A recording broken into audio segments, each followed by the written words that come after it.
Nazarius, Celsus, Pope Saint Victor I, and Pope Saint Innocent I. They don't really have much to do with each other. There is a historical connection in that they're all ancient martyrs in the first centuries of the church. And they fall into three groups. The earliest of the two martyrs would be Nazarius and Celsus. Nazarius was baptized by a pope within the first 2 centuries of the church. And it doesn't seem as if he was a priest at all. And then he was traveling and went about preaching the gospel and bringing about conversions. And he evangelized a young boy, and then that boy was Celsus, and then both of them went about evangelizing people throughout present-day France, and they got into trouble for preaching the gospel, and they tried to drown them, but they were miraculously saved. They come back to Italy, Milan and so forth, and they continue to preach the gospel and bring conversions. And then they finally were beheaded for preaching the gospel. It is an unusual circumstance where we have a man and a boy who have no natural relationship with each other, but a supernatural relationship with each other, and they're going around converting people, and because of that, they were martyred. Then 2 popes. Pope Saint Victor I, right around the year 200, was known for a few things. Most importantly, he was known for his decision to set the date for Easter, how Easter was decided. And by the way, these saints don't show up in the Novus Ordo calendar. You're not going to find these martyr saints in the Novus Ordo.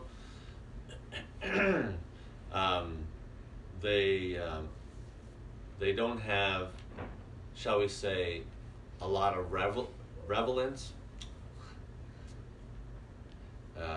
They don't pertain much to modern times, but they are very important historically. But the Novus Ordo doesn't want to be reminded of certain histories, like this one.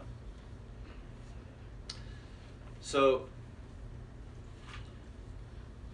in the early church, there wasn't uniformity as to when Easter was celebrated. In what is now Turkey, Asia Minor, where St. John was the apostle, they celebrated Easter on the 14th day of the month of the Jewish month Nisan. And if you are a scholar and you're reading St. John's Gospel, his account of when the Passion occurred is different from the synoptic Gospels, the Matthew, Mark, and Luke Gospels. And so it's not surprising that St. John and the churches in that area would celebrate Easter in a different way than everybody else. So no matter when, on what day of the week the 14th day of Nisan would occur, that's when Easter would occur. So Easter could occur on a Monday, a Tuesday, a Wednesday. So if we were to say March 14th, for example, if we were to say we're going to always celebrate Easter on March 14th, well, that celebration could occur on any day of the week.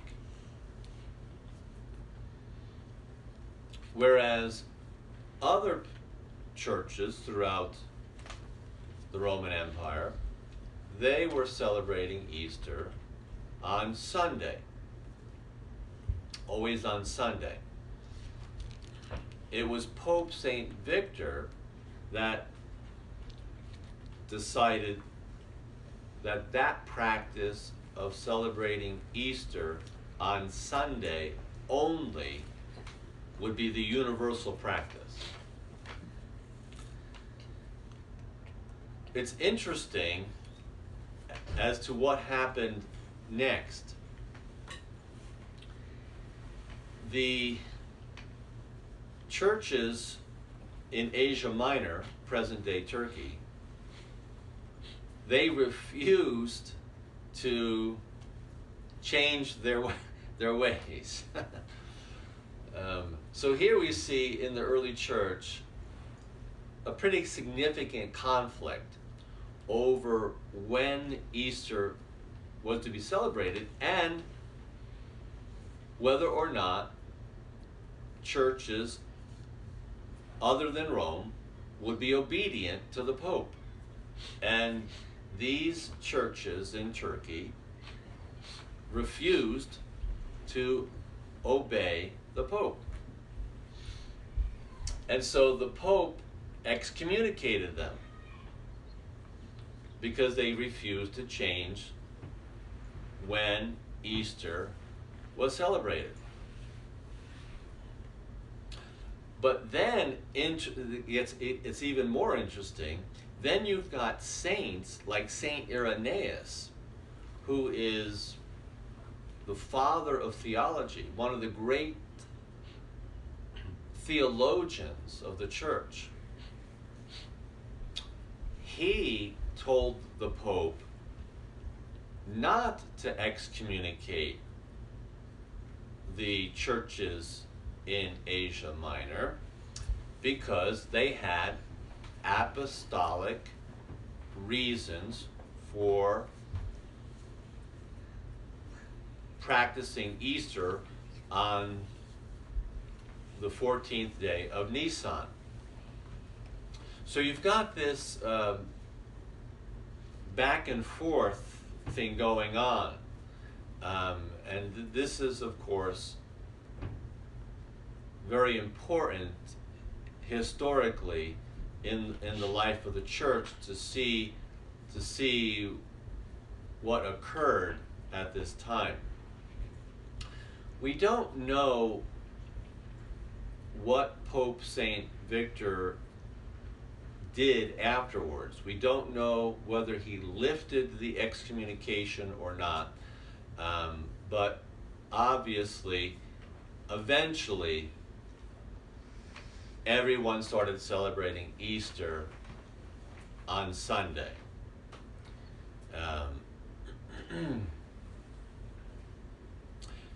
Even today, the same topic is being raised. Already in the teaching of John Paul II, there is and I think in the Second Vatican Council, there is a willingness to celebrate Easter the way the Orthodox churches celebrate Easter. They are on a different calendar. They determine their date of Easter in a different way than we do in the Latin Church, in the Western Church. In order to promote better relations with the Orthodox churches, the Second Vatican Council, and especially John Paul II, seemed to be willing to change our practice of how and when we celebrate Easter in order to follow the Orthodox churches. So that remains to be determined. Nothing has happened recently along those lines, but there's certainly an openness to have us change the way we do things in order to be like the Orthodox. And that pretty much characterizes the Second Vatican Council. That is, it was decided that the Catholic Church should change how it functions in order to be more like other churches, whether it would be Protestant churches or Orthodox churches. And that method, so to speak, has produced a lot of conflict and debate over whether that is truly the best way to go. So that's Pope St. Victor. He also